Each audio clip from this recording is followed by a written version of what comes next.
amigos, RPP realiza una cobertura especial por el fenómeno El Niño y su impacto en las diferentes regiones del país. Hoy estamos en Trujillo, una ciudad que sin duda tiene también un impacto económico y es un lugar donde hay diferentes actividades productivas. ¿De qué manera puede impactar? Es lo que queremos conversar el día de hoy con Francisco Huerta Benítez, quien es decano del Colegio de Economistas de la Libertad.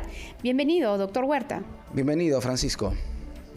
Buen día. Buenos días, gracias por la comunicación. Bueno, de hecho, hay muchas aristas en cuanto al impacto en el fenómeno El Niño. Y una de las cosas que hoy estamos viviendo es ya una crisis económica. ¿Cuánto más puede afectar el fenómeno El Niño en esta región desde el punto de vista económico? Sí, nosotros hemos hecho una primera estimación que el efecto económico, es decir, pérdidas de cultivos, producción que no se concreta. Sí, Francisco, vamos a retornar para seguir conversando sobre el tema.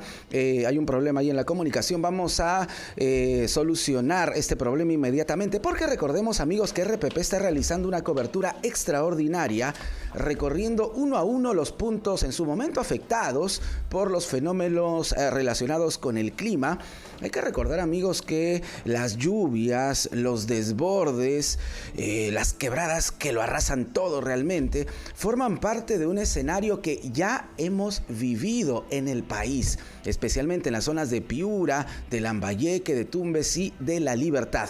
Por eso es importante saber, ¿se está haciendo algo en temas de prevención? ¿Qué consecuencias vamos a tener, lamentablemente, con motivo del fenómeno El Niño? Estamos en comunicación, te lo hemos contado, con Francisco Huerta Benítez, decano del Colegio de Economistas de la Libertad. Francisco, sí, por favor, como Colegio de Economistas habían realizado un estudio al respecto. ¿Cuáles van a ser las consecuencias, el impacto económico, lamentablemente por las lluvias del fenómeno El Niño?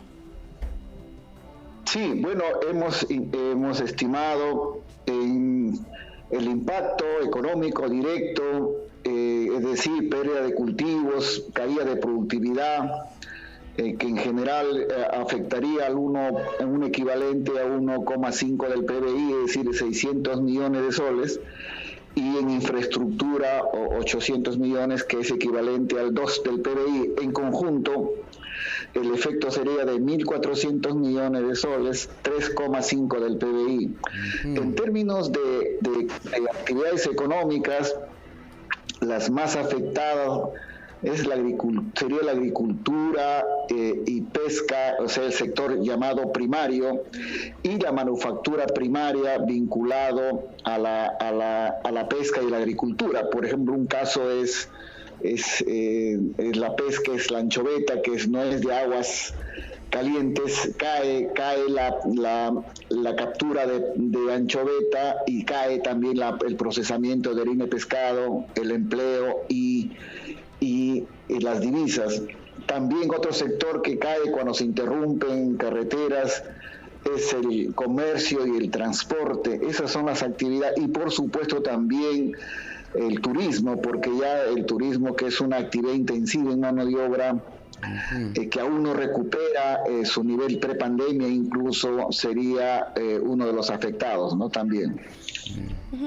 Decano, ¿cómo está? Noemí Mamani le saluda desde Cusco, muy preocupados por los efectos que podría traer consigo el fenómeno El Niño, pero consultarle además, ¿estamos preparados? Me refiero a las autoridades, ¿están preparadas para atender a las personas que podrían resultar perjudicadas, a los empresarios, a los emprendedores? ¿Hay planes que de pronto se están implementando para apoyarlos en caso de emergencias, en caso de que pierdan ellos sus negocios?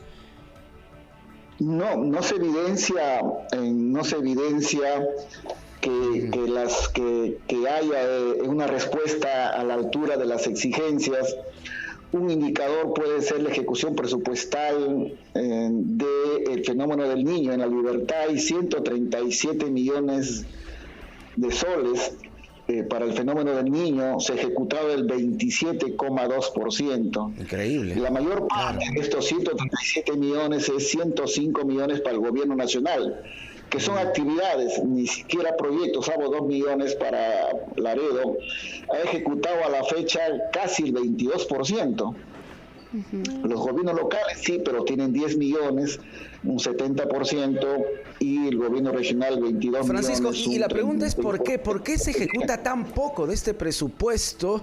Estamos hablando de inacción, desidia, mal manejo. ¿Qué es lo que está pasando?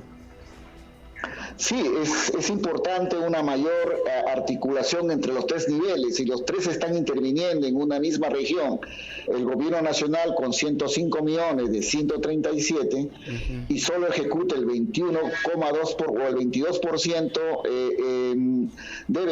es sin duda bastante insuficiente. Sí. Igual los gobiernos locales y también el gobierno regional. Se requiere una mayor articulación, tienen un mismo objetivo, requiere complementariedad, requiere sinergias, pero no se hace evidente mirando los números de manera objetiva, ¿no? Y ese punto justamente, mirar los números de manera objetiva, más de 1.000 millones que se supone... 100 millones que se supone debieron invertir en obras de prevención versus los 1.400 millones que podría generarse en pérdida justamente por no hacer la prevención.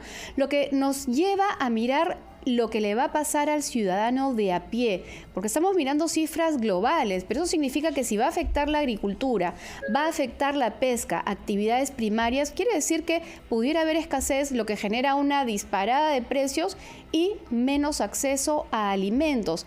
¿Podría generar o aumentar los índices de pobreza ahí en la región? Sí, es cierto, los efectos en los precios son caros, no solo por la mayor oferta que afecta a la agricultura, pérdida de cultivos, sino también se rompe la cadena de suministros. El puente Virú es muy vulnerable a cuando hay inundaciones y se para todo, y no solamente para Trujillo-Lima, sino para Lambayeque, porque es una carretera, a pesar de su importancia, todavía siendo vulnerable, y eso afecta sin duda a precios. Hoy en día enfrentamos alto riesgo. Como sabemos, el riesgo tiene dos partes. Una es el peligro mismo, que se está acrecentando porque ya estamos yendo a niveles superiores, ya no estamos a niveles más fuertes de peligro. Sí, claro. Pero también exhibimos vulnerabilidad porque estamos expuestos, no han hecho su trabajo la reconstrucción con cambios. La población es más vulnerable que anteriormente, es decir, la población es más frágil, el desempleo, el ingreso y su capacidad de resiliencia es menor. Sí, claro, la pobreza fue casi 28,4 el año pasado. Este año debe llegar a 29,5. Y quienes sufren, Francisco, son siempre los más vulnerables, ¿no? Débiles, y eso puede potenciar, ¿no? Sí, definitivamente. Francisco, muchísimas gracias. Francisco Huerta Benítez, decano del Colegio de Economistas de La Libertad. Las cifras son clarísimas. Imagínense, amigos, 20% apenas se ha invertido para trabajos de prevención, tanto en los gobiernos locales como regionales. El colmo de los colmos. Se vienen las lluvias del fenómeno El Niño y definitivamente no estamos preparados. Lamentable. Volvemos con más aquí en Encendidos y en RPP, la voz de todo el Perú. Fenómeno El Niño.